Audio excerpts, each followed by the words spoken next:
Hello, I'm here today with Dr. Hussein Ahdieh, and we're here to have a conversation about his forthcoming book about Táhirih.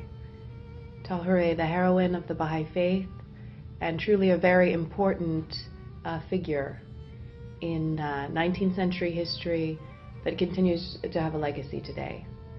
So welcome, it's so nice to talk with you today. Thank you, dear. I always loved history, and I have collected material on the life of Táhirih for many years. So this finally is coming to an end. My good friend Hilary Chapman and myself, we just finished writing a book about her, and will be published soon. And this conversation or this interview, hopefully we use part of the documentary that we're also producing about her life. I see. And what is it about Táhirih that has drawn you to her? Táhirih is quite an interesting woman in the Persian history and in the Baha'i faith. She was born right at the time that the Baha'i faith started, and she managed to play a significant role in propagation and teaching of Baha'i faith. I came across a statement by the Bab, which perhaps we can talk about it later, that out of the 18th apostle that he believed in him at the very beginning, Yes. She is the one who never met him, but then her station and her knowledge is equivalent to all of them together. Really? I haven't heard that before. This is quite unbelievable and significant, because many people, for example, believe that the Quddus was the 18th letter of living, was the one that was really played a significant role, and there is even a mention that when they talk about Quddus station, that there was, if a moment delay was happening, Bab declaring his mission, Quddus would have done so. So this was how important his station was. But then Bab to make the statement that all these people, including Quddus, are equivalent to this woman is unbelievable. So when you come across a material like this, you feel like that you're almost obliged to introduce her to as wide audience as possible. And I was fortunate that I come from the same country, Persia. I know Persian language, I know some Arabic, and then of course I learned poor English while I'm here. So with the help of Hilary Chapman, we were able to put this book together, and it's going to be a great contribution to Baha'i literature and world literature as well. Well, before we continue, I just want to make sure so everyone understands exactly what you are talking about. Two questions. One, what year was Táhirih born? Táhirih was born in 1817. Okay. We are not 100% sure, because we have to remember, those days they were not keeping record of the birth date and things like this. But her birthday was written, as I think was tradition also in the West, in the back of a Quran. And unfortunately, that particular Quran that contained her exact birthday, as well as many other material that she was written, was burned after she died. The idea was that they wanted to destroy as much material about her as possible. And what we do know from Abu Baha's writing, from Shoghi Effendi, the guardian of our faith, that they indicate that the year of her birth was 1817, the same year actually that Bahá'u'lláh was born. Yes, and I understand that really is the beginning of the Baha'i faith. I heard you also mention the Babi faith, and I just want to make sure that everyone listening is clear. So what is the Babi faith versus the Baha'i faith? Okay. Let me go back a little bit. After Prophet Muhammad died, there was a division took place among the Muslims.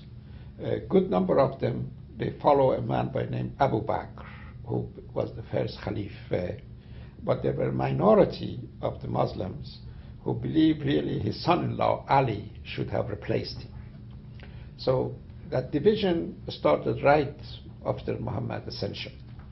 But then later on, in following Ali's death, there was a series of holy men, they called themselves Imam, that came on the scene. The 12th one somehow disappeared or died, whatever, and the notion was that at the end of time he would return, and the title they gave him was the Qa'im.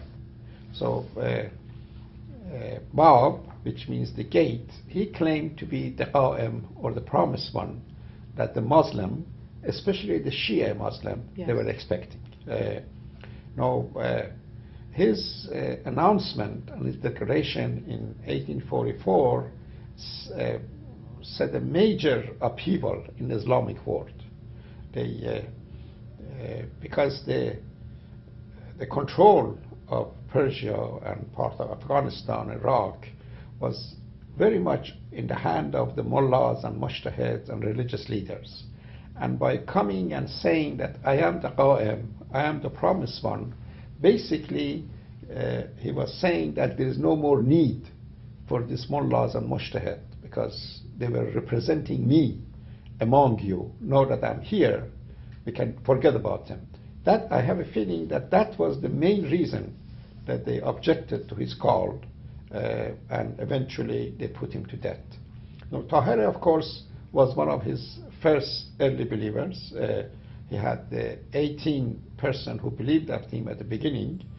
17 of them were men, and one was this woman. Tahirih never met Bab. Rest of them did. What happened is she had a dream. You have to remember that these people were all expecting that something is going to happen. Otherwise, the glad tidings was in the air, was around the corner.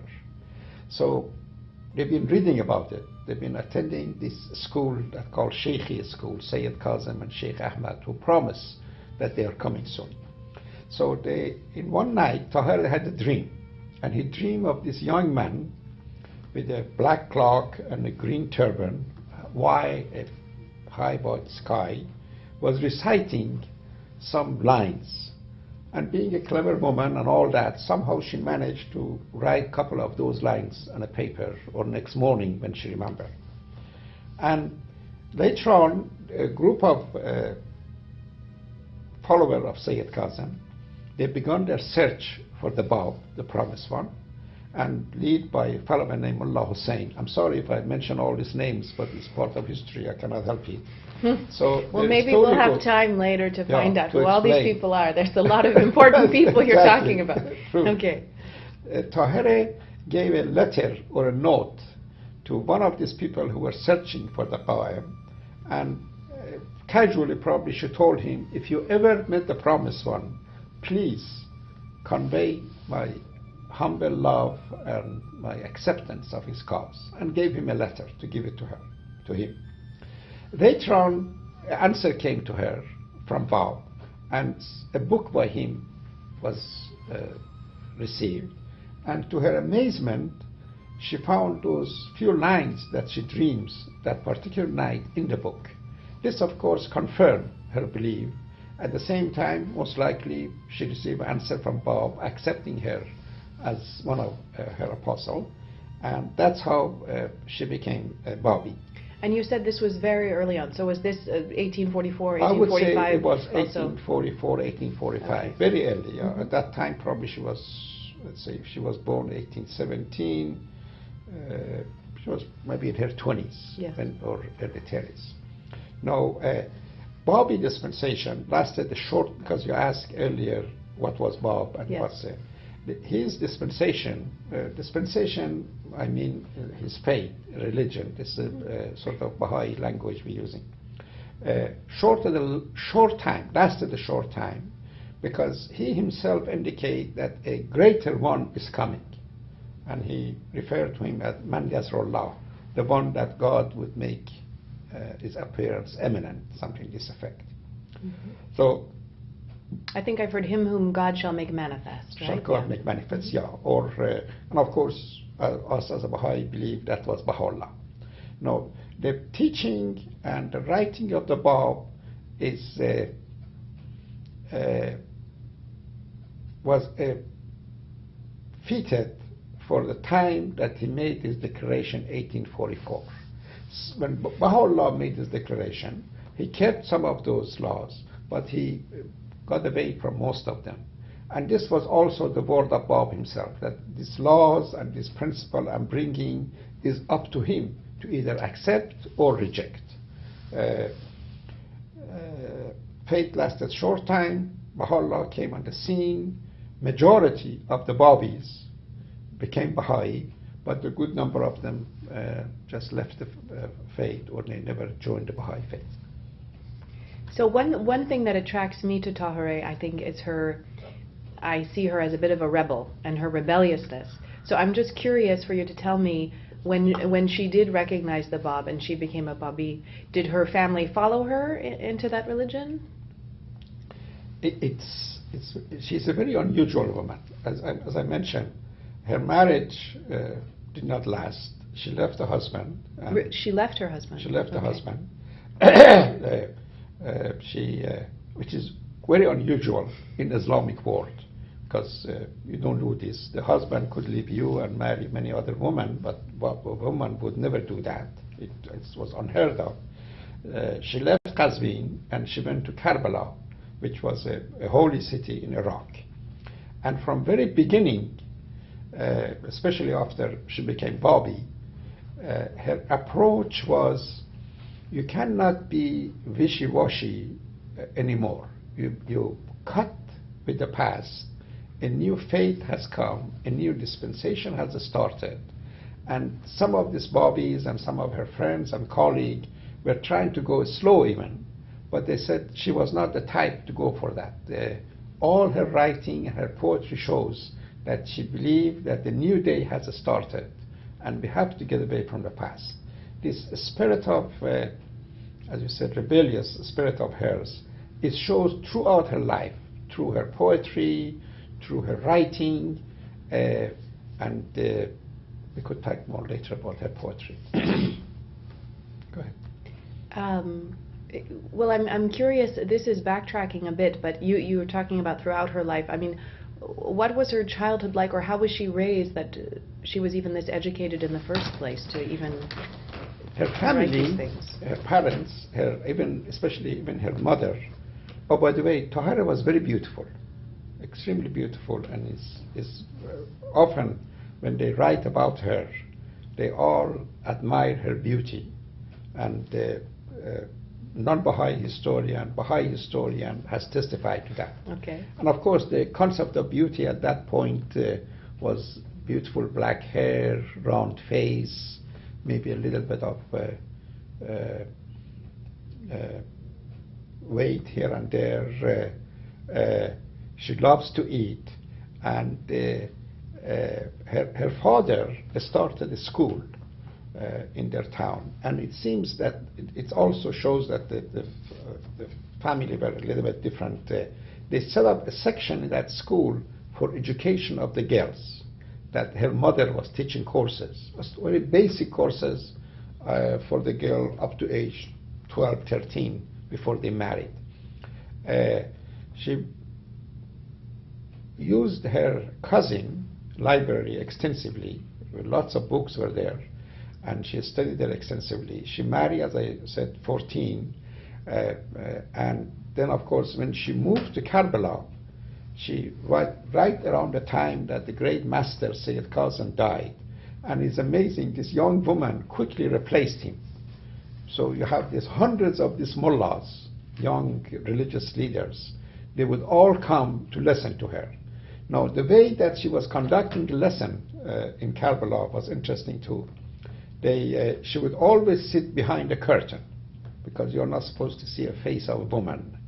And all the debate and all the question and discussion was happening while she was sitting there, and the audience were out there, the other side of the curtain, asking questions.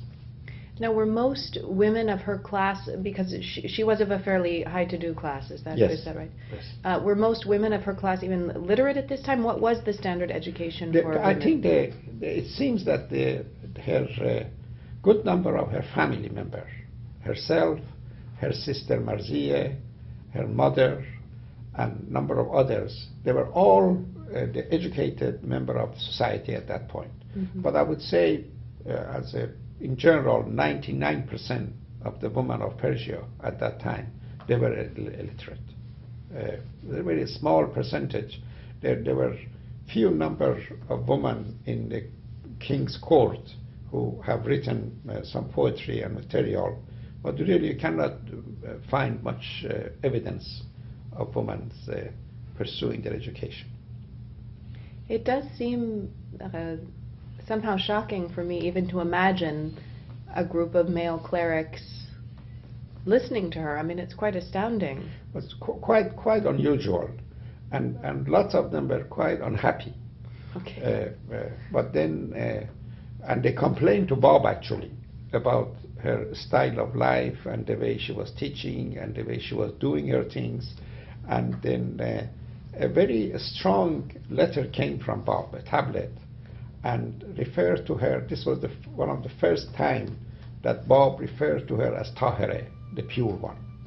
That see, for this average Babis or Muslims and others, the idea that the woman even can talk in public, the idea of woman that can recite verses from Quran and do all this teaching activity was blasphemous.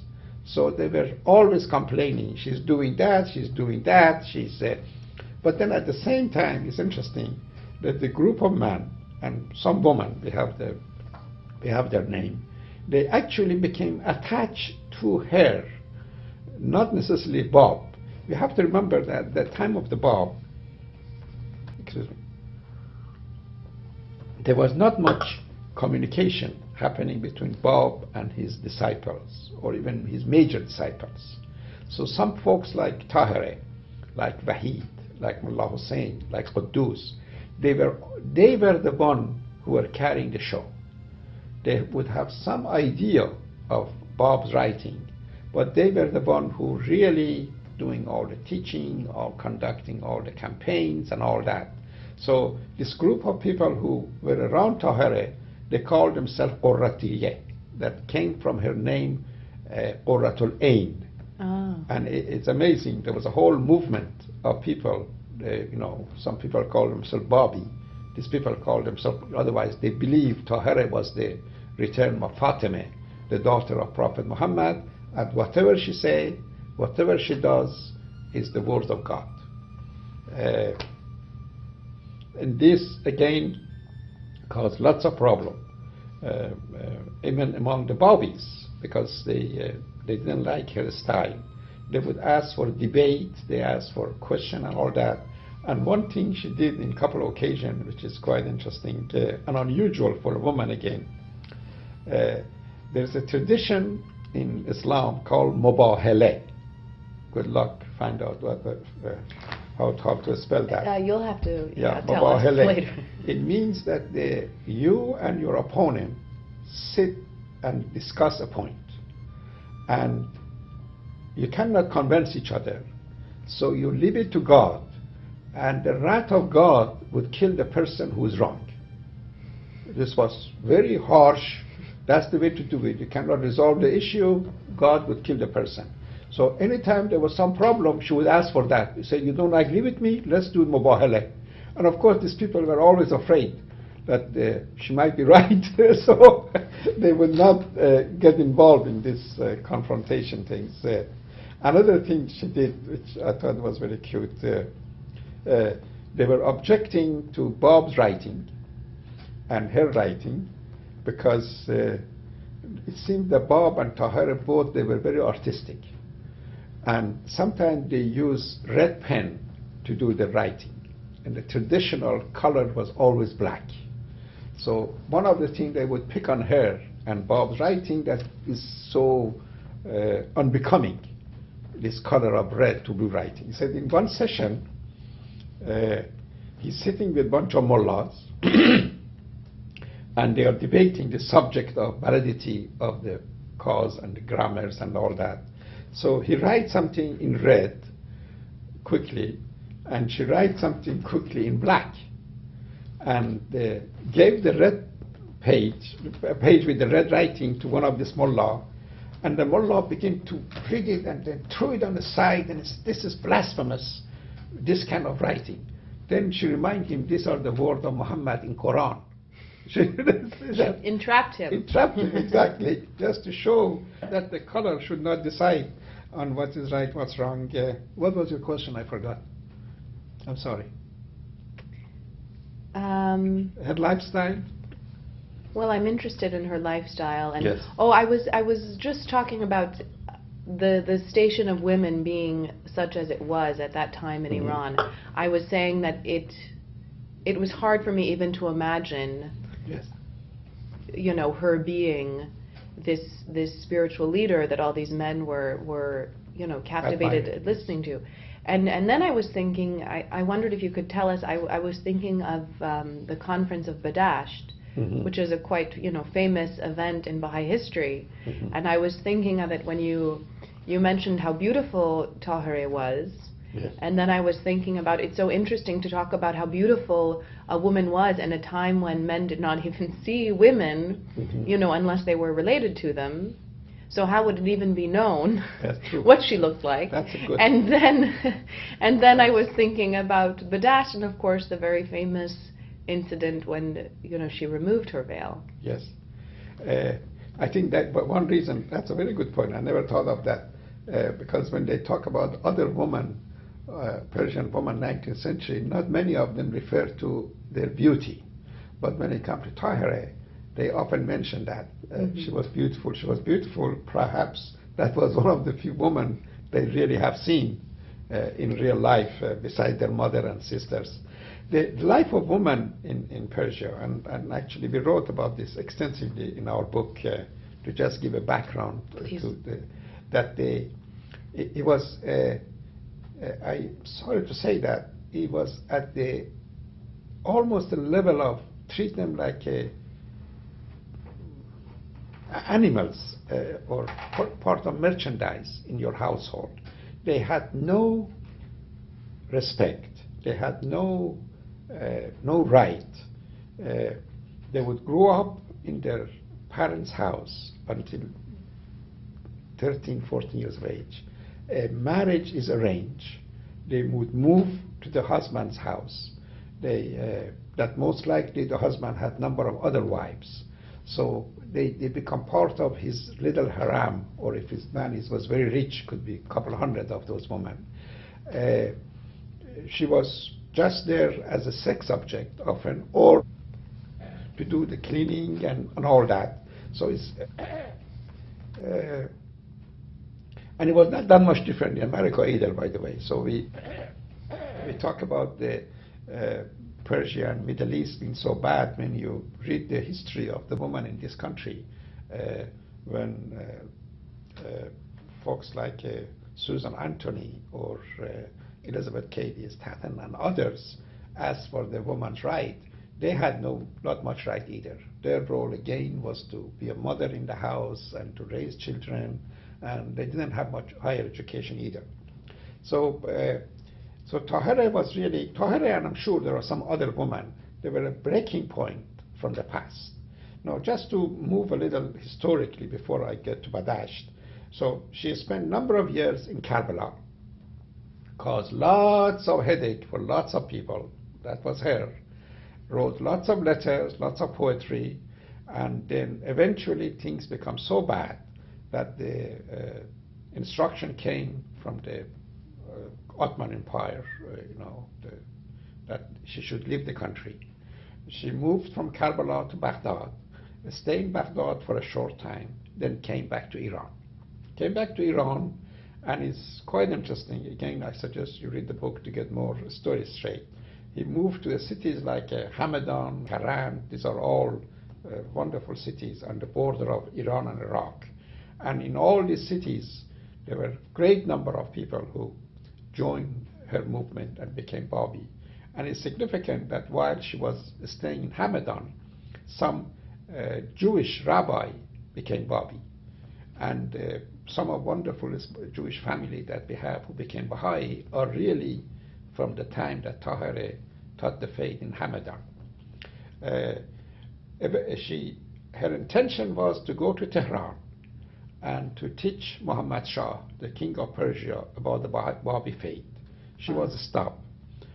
She really had no sense of limitation. She had no sense of limitation. It's very unusual. And actually, when she left Iraq and she came back to Iran, she was surrounded by 30 of her followers.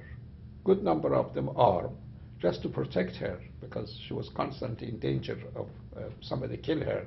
So imagine, it's the stuff for movies, that this woman, and his stuff is written by non-Baha'i historians, so we know that when she entered Iran, she was surrounded by all this Arab and Persian men, some on horses, some on foot, that were protecting her as she was going from town to town. She returned back to her hometown, Qazvin. Of course, that silly husband of hers sent a message to her that if you apologize, I would take you back and come to our house, come to my house, because she moved to her father's house. And there's an answer from hers that Martin Ruth talked about. I don't know where she got that. She sent a message to the husband. He said that you have failed me from very beginning. If you would have come to Karbala, and when I was traveling, would hold the reins of my horse as I'm traveling on foot, I may have forgiven you and returned to you, but our separation is permanent in this world and the next world. And of course, that even makes him more mad. So she stayed in Qazvin, subject to lots of abuse by her family, especially her uncle, that in some occasion even struck her, poor woman. Something terrible happened in Qazvin. This is the interesting story. Her uncle, a leading mullah by the name Táhirih, was killed, was assassinated by a sheikhi who became Babi later. Because he was so arrogant and he was so vicious in his presentation in the mosque that this young man got so upset that he hid in the mosque late at night. In the morning, when Tahirih's uncle, came to pray, he approached him from the back and he stabbed them repeatedly with a knife. Of course, this created a great deal of upheaval in the city. Many Babis were arrested, many Babis were put to death, even though the killer came and confessed that he is the one who killed him, but they couldn't believe that only a single fellow could have done this, just an average person. They want to blame the whole community. Tahirih was put under the house arrest for more. With the help of Bahá'u'lláh, well, at that time, of course, he was known as Mirza Hussein Ahdieh, she escaped Qazvin, and that's also a very colorful story, the way she escaped at night. They brought some horses by the gate of the city. She had to climb down the ladder to escape from the window, got back in the horses, and went to Tehran, stayed in Tehran for a short time, and then went to Badasht for the conference. And now would you tell us something about the conference of Badasht? It's interesting that during the short break we had, you mentioned something about what was happening in America. But even though really I don't want to get involved in too detail about the American scene, because that requires a whole new interview and takes time to discuss the role of the woman in this country, because it's part of the book actually. It's a good part of the book. In 1848, while there was a great conference was taking place in Seneca Falls, which is north of New York City, attended by some of the leading reformers in America, exactly the same time that this conference was going on in America, a group of Babis, I think it was 81 of them, they got together in a village or in the open space area called Badasht. The conference was pretty much arranged by Mirza Hussein Ahdieh, which known as Bahá'u'lláh later.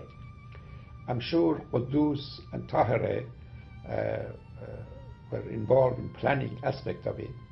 And the idea was to really to get together and to evaluate the situation and to figure out where do we go from here.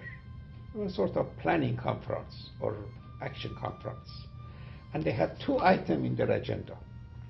One was, at that point, Bob, the founder of Baha'i Faith, was in prison. And they were hoping in this conference they can plan how they can rescue him from the prison. And there were some who actually got pretty involved in the planning aspect of it, but Bob discouraged them. He did not want to go in that route. So the rescue of the Bob was gave up altogether. The other item in agenda was to review what is the Baha'i faith, and as I said, where do we go from here? And it was in that occasion that the two schools of thought came to clearly crash. One was Quddus school, which was more conservative, more moderating, more easygoing, and the other one was led by Táhirih, who was more radical, and she wanted to break away from the past altogether. And this could be a stage confrontation, but I think there was some deeper friction already there. According to some historian, the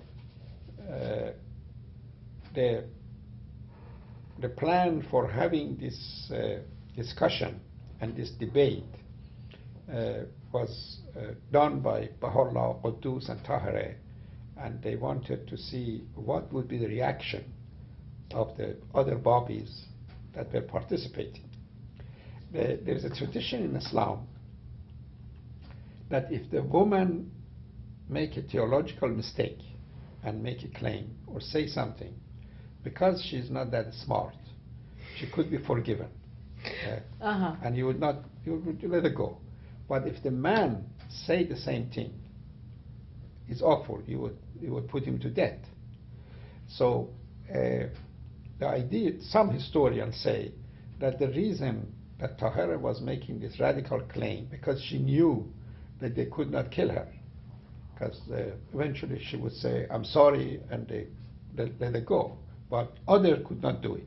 So this, of course, is far-fetched. I don't think so. They went that far. But it's obvious that the Táhirih wanted to clearly show that a new faith has started. Bob's teaching has nothing to do with Islam. It's not extension of Islam. He has not come to reform Islam. He is not just the Imam, 12 Imam, Qa'im. He is a new prophet, is a new manifestation with new book. Then Quddus, of course, as I mentioned earlier, believed that we should go slower and all that. And the highlight of the conference happened that while the conference was going on, this charming woman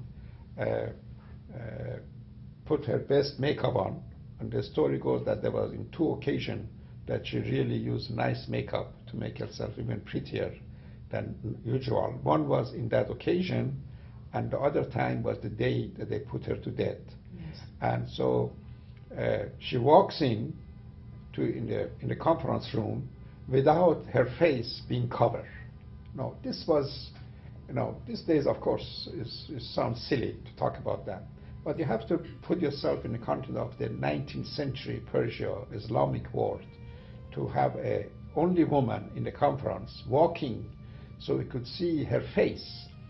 And this is the end of the world.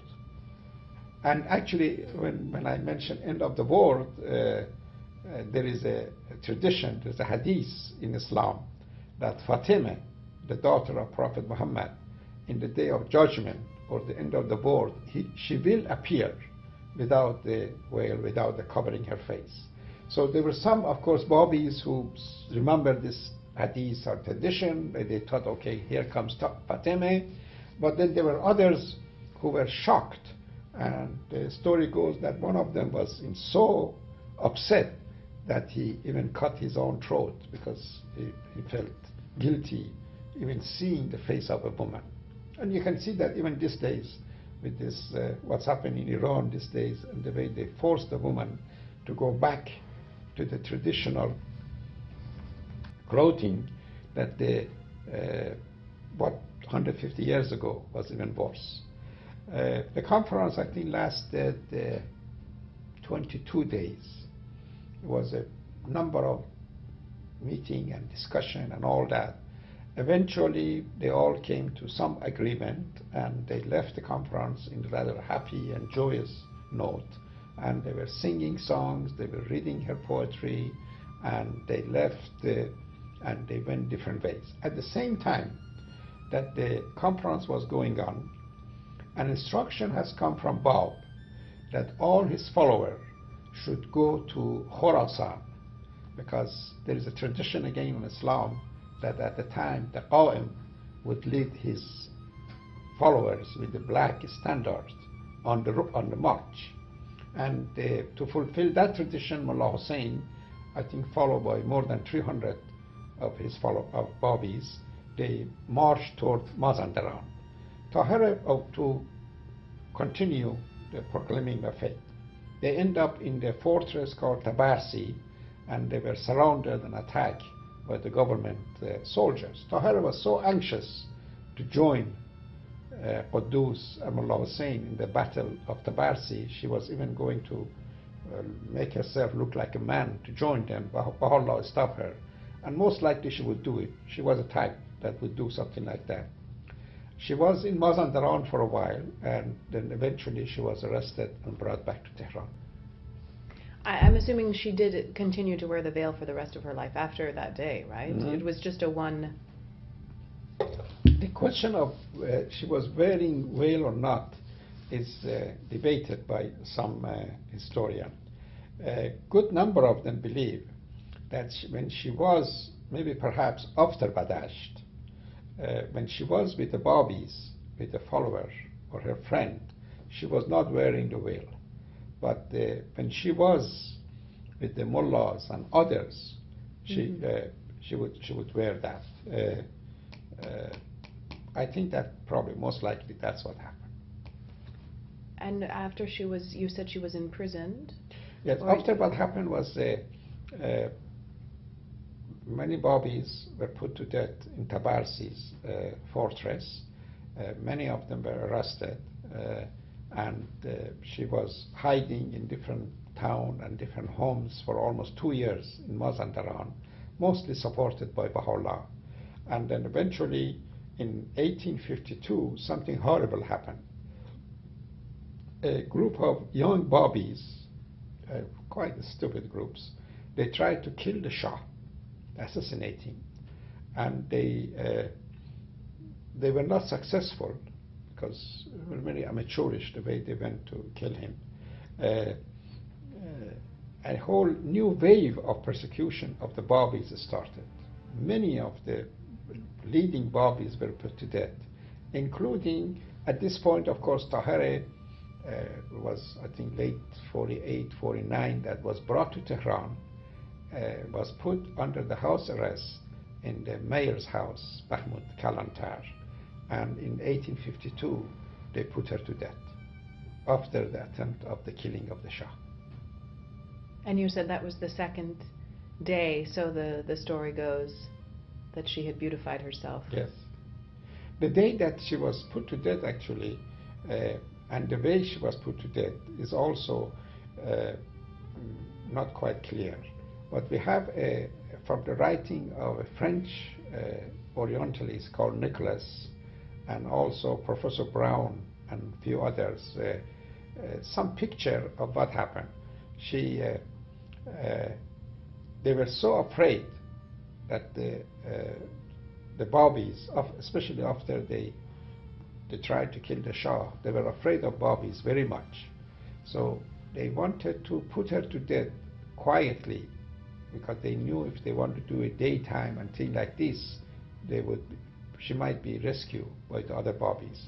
So the arrangement was made at night time. Some soldiers would come where she was. They would take her on horse to this garden outside the city gate, and the sort of a general was there, and we have information in the book, and surrounded by a few of his attendants. And one more time they asked her to recant her faith, which of course she refused. And it was in that occasion that I think you made a reference that she looks extremely beautiful that day. They took a kerchief that she had and they strangled her. And they threw her in a well, and they covered the well with the dirt and stones and all that. We know exactly where that location is at this point. Have you been there? No, I have not. No, but we have a picture of that place. It's so interesting when we mention Nicholas and Brown. Part of the book, just to show how much it was appreciated by the historian and by the scholars and others. I have collected good number of comments and writing, or at least make a reference to it, by the Western journalists and papers and writers and outing. They talk about Tahirih, which is really part of her legacy and part of her story. And what is her legacy in Iran? I mean, to what degree is she known, both at the time of her life? I mean, was she actually known nationally? Was it such a revolution that she was known nationally, and then after her death? She was known actually as a Babi. But nowadays, I think that in the 20th century, she is known more for her poetic ability than her religious belief. Of course, everybody knew that she was a Babi, but there's a whole collection of her poetry available.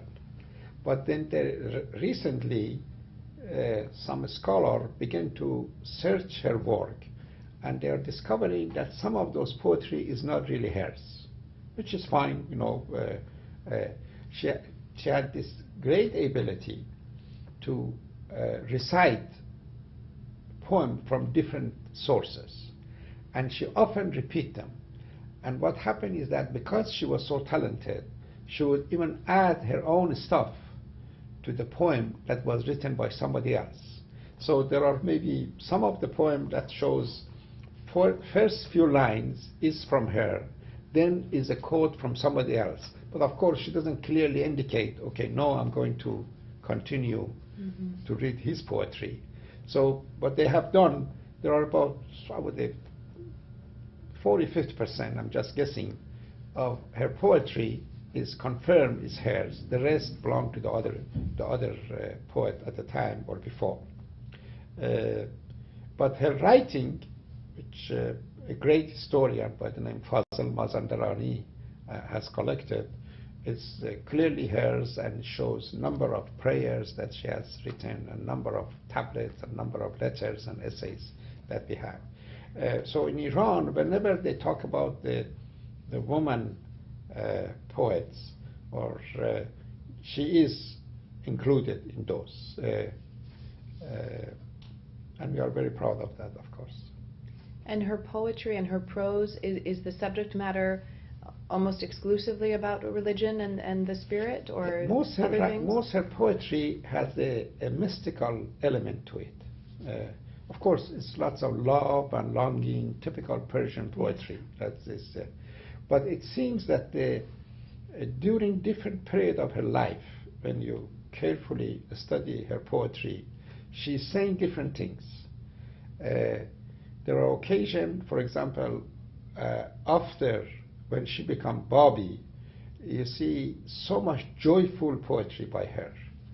And then later on, you come across some few other work of hers, which shows how anxious and how desperate she is to meet Bab, her beloved, and to see him. And then later on, there are a whole bunch of poetry when she talks about the another person, and she kept mentioning Baha. And of course, nobody at that time knew what she's talking about. But the feeling is that she even anticipated and knew that there is another manifestation is in the making, and that would be Bahá'u'lláh. Her dream about Bab and things like this, it shows that she had this innate and intuitive knowledge and feeling, and it does manifest itself through her poetry very often. Does your book include any poetry or any of her writings that have not been published previously?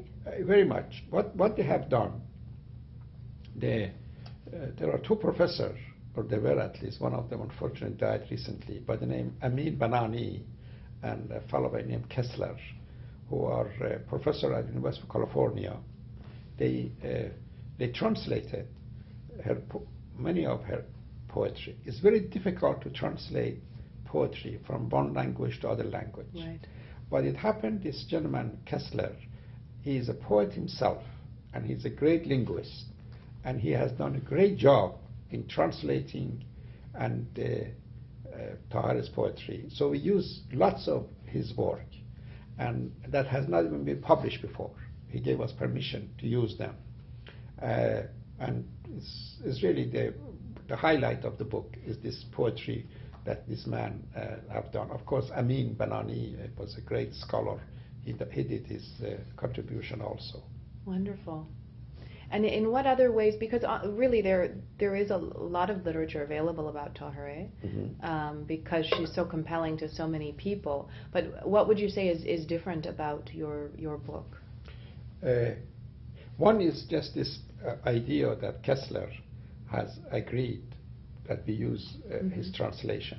Kessler is, Professor Kessler I should say, is a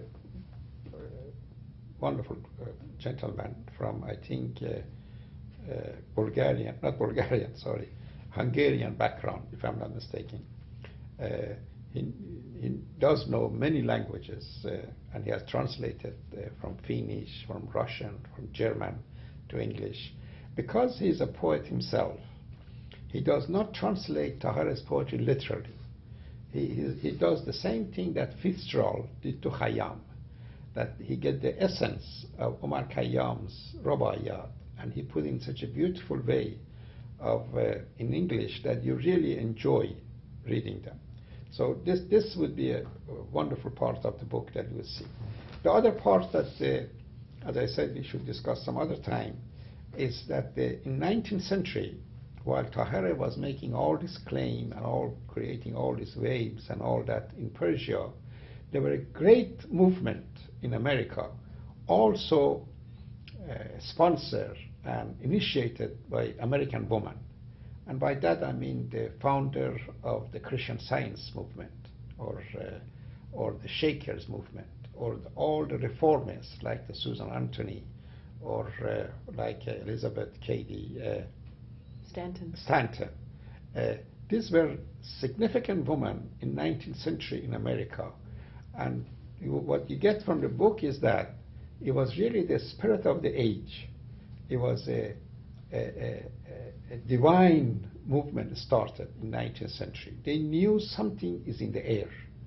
Even among the men, when we read the story of Miller and his expectation that promised one would come in 1844 and people were going to the mountain waiting for him, or Joseph Smith and start the whole Mormon religion. So, and there were movement in Sudan, there were movement in Sweden, there were all over, that this expectation that the promised one is coming and the end time is at hand.